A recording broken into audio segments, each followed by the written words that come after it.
Mike, thanks a lot for coming talking to Sky News, pleasure. Arabia. So many cities with this academy, cities all over the world will be fighting to be associated with it. I mean, the question is, what did you hear or you know about Dubai that has made you make this choice? Before I came to Dubai, you mean? Yes. Well, the only thing I heard about Dubai is this. They got a lot of money out there. They got a lot of great cars out there. And, Mike, you need to go out there. And so years went by, and I happened to come out here. I forgot what I came out here for anyway, but I happened to come out here once, and it blew my mind. I said, wow, this is awesome. There's not enough people here, though, probably. But it was just awesome. The whole setup, the building, the structure of everything, the infrastructure, I meant, of everything. The biggest building in the world. It's just it has so much to offer. It's such what I'm trying to really say is so much fresh potential here. So when we're talking about the academy and the franchise, it's like a match made in heaven. Well, everybody always say, why Dubai? And I always say, why not? Yes. It's open for it. This is just amazing. I mean, this is a new part of the world. It's almost like a part of the world that just got discovered. Well, we are, when it comes to fitness centers, we are kind of spoiled for choice. There are so many fitness centers over there. But when you hear Mike Tyson Sports Center, you will be expecting the extraordinary. What will be expecting from this what you're gonna have there is the state-of-the-art equipment, the state-of-the-art trainers, and it's gonna be there with the basic ideas and principles of your tenacity, work hard, your discipline, and that's basically what I was pretty much raised off of, sacrificing yourself for success. Because that's really what it is, you have to sacrifice yourself. You're not going to get it for free. It's true.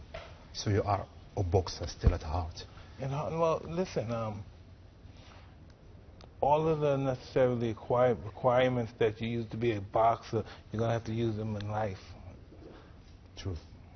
And now for the other side, now we know Mike as Mike Tyson, the entertainer, and there are so many exciting things ahead coming up, a book and a couple of new seasons, on TV. But before we talk about that, this being an entertainer, is it a natural progression, something that's been always there? I've been doing it all my life since I've been 12. Fighting first, and being in the ring is so. It has such an affinity with being on stage because you got the live energy, you got the people there, you know what to give them, you know what they want, and it's just totally different than making a movie.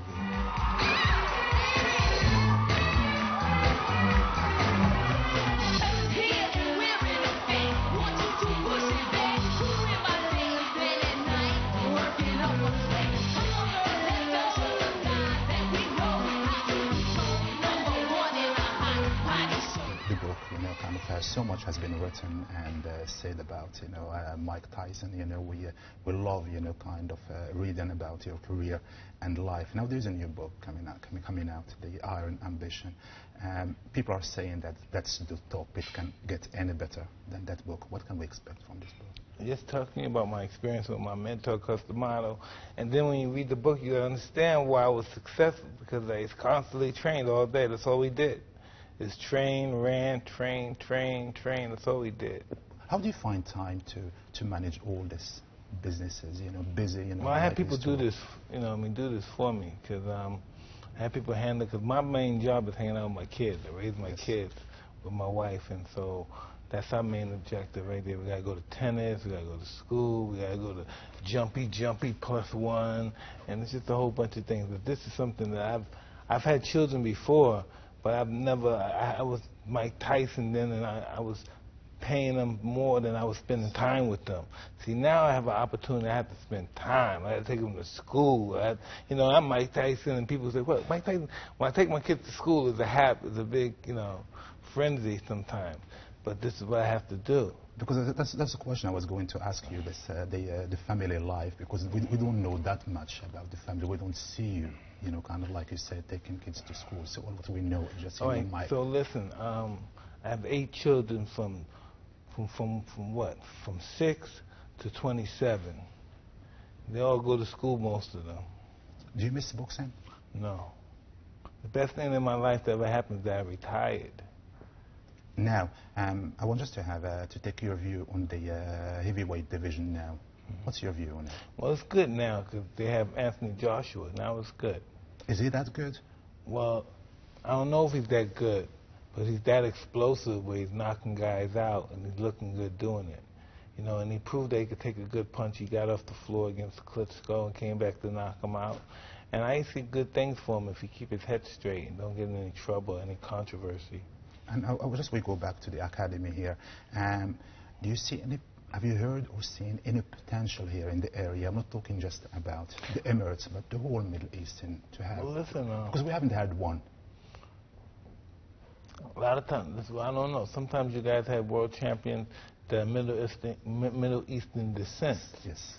But you're talking about somebody that's born and raised here, yes. right? Wow, I don't know. I don't know if that's no. Yemen, that's part of the Middle East. Nassim, Prince Nassim. Prince Nassim, yes. Yeah. How your franchise or this academy can help? Well, this academy is not to make world champions. This academy is to make better people, make them feel better about themselves, enjoy their workout, and live a healthy life. Final question. It's a question that we ask all our guests and sports legends like you. If you hadn't been a boxer, what other sport you think you would have excelled in? No, because if I was going to be a boxer, I was going to be a robber. One of the two. Nothing in between. Nothing in between. Sure? No, nothing in between. Because that's what my life was like before I started boxing. No, there was nothing in between. I wasn't going to have a good future. And it was our blessing that you were a boxer because we watched, kind of. So when boxing found me, I didn't find boxing. Boxing found me, and somebody said, "Hey, come on, try this a little bit." And they started doing it every day. We started doing it every day, and I met Cuss, and I started boxing. So that's how you see boxing? It's just I was in a reform school. Yeah, it has to be in your heart. In your heart. Yeah. So boxing should find you. You cannot go and just learn sometimes people find boxing. It's just what situation you're in. You can find it and go to the gym, or it finds you, and somebody tell you, "Hey, let's go over here to the gym and try this out." So most of the successful boxers are those that the boxing found them. Yes. That's great. Mike, thank you so much. Thank you.